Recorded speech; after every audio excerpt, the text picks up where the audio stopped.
Padre? Kumusta, Padre? Ang sagot ko parati ay, estoy guwapo. Kada momento. Totoo na. Kanina, si Kuya na tinatawag ako, nakataligon na po sa akin. Pogi, pogi. Ah, ba yun? Gano'n naman tayo. Kung isipin natin lahat tayo ay maganda at pogi. Sapagkat tayo ay nilikha ng Diyos. Nakawangis. Pero kadalasan, nakakalungkot, mas tinitingnan natin yung mga negatibo sa ating buhay kaysa sa magagandang bahay. Magagandang bagay. Okay? So, sa araw na ito, pipilitin ko po na magsalita ng wikang Tagalog. Okay? So, kung hindi mo nakapag-intindi yung iba sa atin, itatranslate na lang. Okay? So, pipilitin ko sa pagkaalala ko nung nakalipas na taon, sinabi ko at the beginning that I will speak in Tagalog. At along my homily, ako yung nagsalita ng English. Pero ngayon, pipilitin ko, sapagkat hindi po ako'y Tagalog. Ako po'y taga-Bicol. Pero nasa po ako sa Mindanao. Kapag nasa-celebrate ko ng misa, mas kadalasan po easy. Mas madali sa akin yung Bisaya kaysa sa Bicol. At hirap ako mag-misa ng Bicol sa ng Tagalog. Pero ngayon, pipilitin ko para sa iyo. Okay? So, sa aking paglalakbay, sa aking pagbaybay, papunta rito galing ko ng Fresno, ako'y nagmuni-muni kung ano yung mensahe na gusto ipaiwanan sa akin ng Panginoon na may babahagi ko sa inyo sa araw ito. Sa aking paglalakbay, napagtanto ko yung tradisyon natin sa ibang gabi at ng ating mga magbasa. At sa ating pag-reflect, sa pagpalalim ng mensahe nito, sa ating sineselebrate ngayon, may tatlong bagay na aking napagtanto. Bilang isang Pilipino na nagsiselebrate ng simbang gabi, hindi mawawala sa atin, at tulad ng nila kanina, yung Panginoon. Sa Pilipinas, kung nandun kayo, September pa lang, Pasko na. Diba? May mga parol na sa bahay, sa mga malls, may Christmas light na. So, palatandaan na malapit na ang Pasko, kahit September pa lang. Na nagpapaliwanag sa atin na mag-celebrate na tayo. Darin ang Diyos. Especially yung baby Jesus na yan. Pero pag titingnan natin, kahit nasaan na tayo, kung may nakita tayong bahay na may star, isipin natin, Pilipino. Okay? Pero kung tatandaan natin, susurin natin, sa Tagalog, ang star, parol, ay isang bituin. Pero kung ilalalim natin, ito yung tawag natin tala. Okay, tala. Ang tala ay malalim na pakulugan na nagsisimbolo na ang tala ay isang liwanag. At alam natin, sa Ebanghelyo, ang liwanag na yan ang nagbigay ng direksyon sa mga apostol, sa mga hari, para makita ang Panginoon. At yun ang naging gaway nila para makita si Jesus. Masilayan si Jesus, makasama si Jesus. Kaya nga simpleng tanong sa atin, sino ba yung mga tala sa ating buhay?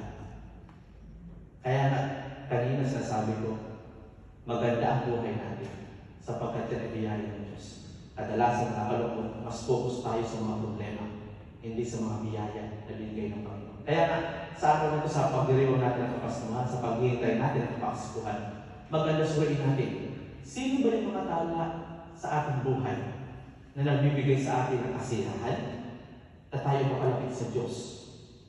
Halimbawa, ang iyong asawa na parati lang nakasimango, na parati kang ini-stress, na pinapasa mo yung krus. Yes, negative siya. Pero kung susiriin natin, may positibo doon. Sapagkat sa krus na yan, na kinakarga mo, yan ang magdadala sa iyo sa kabanalan. Mahirap kargahin. Pero kung patuloy natin kakargahin, sa tulong ng Panginoon, makakaya na natin. Sa mga tala, sino ba yun? Pwede ating mga magulang, ang ating mga anak. Kaya napakaganda na sa pag-alala natin sa kanila, sana yung tala na ito, pasalamatan natin. No? Especially sa mga Pilipino. Maraming Pilipino na magkakapatid, magkakapamilya, nag-away-away. Pasko. sana sa Pasko na to, magkaroon tayo ng pagpapakumbaba.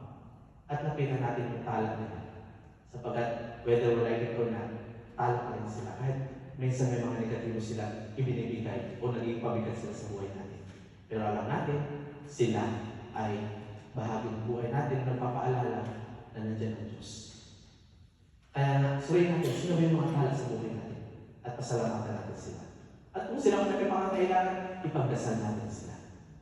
Sapagkat alam natin, yung mga tala na yan ang magbibigay sa atin. Hindi lamang ng pagpapala para makita natin ating sarili sa kanila. At may mababago natin kung ano ba yung mga negatibo meron tayo at hanatin na natin yung positibo. Marami sa atin, mas tinitingnan natin yung negatibo ng ibang tao, hindi yung positibo. Kaya sa umpisa, maraming, sorry Father, I criticize others. Sorry Father, nag-chismis ako. Okay? Normal. Pero kung mababago natin, tayo rin ay magiging tala sa ibang tao, sa ating pamilya, at sa ating mga tao. Pangalawa, seryoso. Okay. Pangalawa ay yung salitang pagpupuri. Kung kayo ay tatanungin ko, kapag kayo po ba ay lumalapit sa Diyos, tayo ba ay nagpupuri? Mas madalas, yes. Mas madalas, una, tayo ay lumalapit sa Diyos sapagkat tayo may kailangan. Tandaan natin, yes, walang mali na mapasin tayo ng mga kailangan. At least lumalapit tayo sa Panginoon. Na parang ang Diyos ay ATM. When you need it, just, Lord, I need you. Kailangan ko ito. Kailangan ko ng boyfriend. Kailangan ko ng pera, ng mga material na bagay. Walang masama. Ano pa? Pangalawa, bakit tayo lumalapit sa Diyos? Sapagkat may tayo may kasalanan. Humingi ng kapatawaran. Pero yung pagpupuri, yung pagpapasalamat, minsan nakakalimutan natin. Birthday mo, party, instead to come to the church at magpasalamat. Sapagkat, Lord, salamat sa buhay, nandito pa ako. Tandaan natin yung buhay natin, galing sa Diyos. Kaya, sukli natin, lumapit lang, pumunta kayo dito at magsimba. Ako nga nalulungkot, sapagkat, una, kagabi, yung isa namin kasamahan sa Filipino community sa Fresno, sila ay nagsasaya-saya, tinatake sa puso, patay. Kaninang umaga, yung classmate ko, nag-text sa akin ng aking pinsan, until now, so sa hospital, na-stroke ako. So, sana, sa paglapit natin Panginoon, papurihan natin siya. Sapagkat lahat ng meron tayo ay galing sa Kanya. At sa pagbasa natin ngayon, binibigyan tayo ng halimbawa kung paano magpapuri. Una, si Hana. Sinasabi sa pagbasa, si Hana ay baong. Anong ginawa ni Hana? Pumunta siya sa templo at nagpuri. Umiyak, humingi. At kung nagkaroon siya ng gantimpala, nagkaroon siya ng anong ginawa niya, bumalik siya at inhandog. Si Maria, natanggap niya ang Banal Espiritu, nagkaroon siya ng baby, ng anak. Anong ginawa ni Maria? Nagpasalamat. Siya ay umawi. My soul proclaims the greatness of the Lord. My spirit rejoices in God, my Savior. Ramdam ni Maria ang pagpapala sa kanyang buhay. Yun ang ginawa. Sana ganoon tayo. Kapag tayo nakatanggap ng biyaya, may kalungkutan man, may kasiyahan, bumalik sa Panginoon. Pumunta sa simbahan, magsimba, at magbigay pagpupuri. Sapagkat kapag tayo ay parating may koneksyon sa Panginoon, ay lumilin, ako'y naniniwala na ang biyaya ng Diyos ay hindi puputol. Patuloy yan.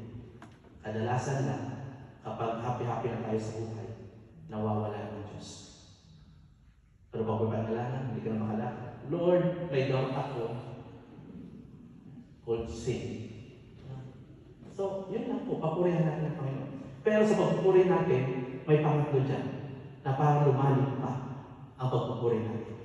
Ayun ang binigyan ng halimbawa ni Hana at ni Maria. Paano paraan?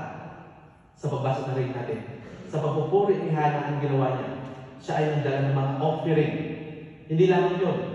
Ibinigay niya ang kanyang anak ni Samuel kay Propeta Eli para magsilbi. Si Maria, ang ginawa ni Maria, para isabuhay ang pagpupuri. Siya ay nanatili sa kanyang pinsan si Elizabeth ng 3 buwan. Anong ginawa ni Mary sa 3 buwan? Pinagsilbihan si Elizabeth. Ano ibig sabihin nito? Kapag tayo ay nagpupuri sa Panginoon, dapat magkaroon ng actuality. Di ba sa actuality yung sa Tagalog? No? Ang actuality, pagbabahagi ng ating presensya kung ano mayroon tayo sa ibang tao, sa ating pamilya. Kaya tandaan natin, Christmas is all about giving. Ang Diyos, binigay ang kanyang anak. Diba? Tayo bilang dinikha ng Diyos, ano gagawin natin? Dapat tayo rin magbigay. Alam natin, araw-araw natatanggap natin yung biyaya ng Diyos. Buhay pa tayo. Kaya napamahal, hindi lang material na bagay ibibahagi natin. Nakita ko marami rin ang ulo. No? So, iyan ay isang uri ng pagbabahagi. So, tayo rin, sa Kapaskuhan, hopefully, may makita tayo tao na may pangangailangan. Ibahagi natin kung ano meron tayo. Material man, pera man, o ating presensya, ang ating oras. Sapagkat ako'y naniniwala, ito ay pagpapahiwatig ng pagmamahal. Sapagkat alam natin, ang buhay natin ay hindi permanente. Tayo ay nilisan sa mundong ito. Sinasabi ko na sa aking homily, minsan sa patay. Our life is from B to D. In the alphabet. Anong B? Birth to death. Pero, sa bilang Katoliko, hindi lang B to D. Anong sunod na letter? E, which means eternal life. At paano natin natatanggap o ma-achieve yung eternal life? Sa between sa B and D, anong kalagitang letter? Ibig sabihin, choose Jesus. Choose to love.